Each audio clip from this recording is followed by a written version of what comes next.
திருவாரூர் மாவட்ட ஆட்சியர் அலுவலகம் முன்பு வருவாய்த்துறை சங்கங்களின் கூட்டமைப்பு சார்பில் மாவட்ட செயலாளர் விஜய் ஆனந்த் தலைமையில் ஆர்ப்பாட்டத்தில் ஈடுபட்டனர்.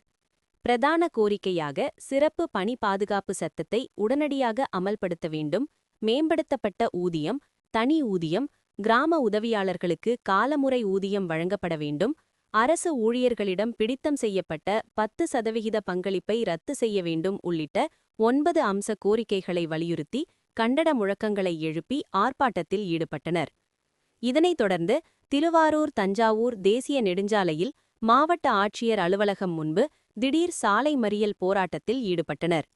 தொடர்ந்து சாலை மறியல் போராட்டத்தில் ஈடுபட்டவர்களை காவல்துறையினர் கைது செய்து தனியார் திருமண மண்டபத்தில் அடைத்தனர். வருவாய்த்துறை சங்கங்களின் கூட்டமைப்பு சார்பில் நடைபெற்ற இந்த ஆர்ப்பாட்டம் மற்றும் சாலை மறியல் போராட்டத்தில் ஏராளமானோர் பங்கேற்றனர். சாலை மறியல் காரணமாக திருவாரூர் தஞ்சாவூர் தேசிய நெடுஞ்சாலையில் சுமார் 1 மணி நேரம் போக்குவரத்து பாதிப்பு ஏற்பட்டது.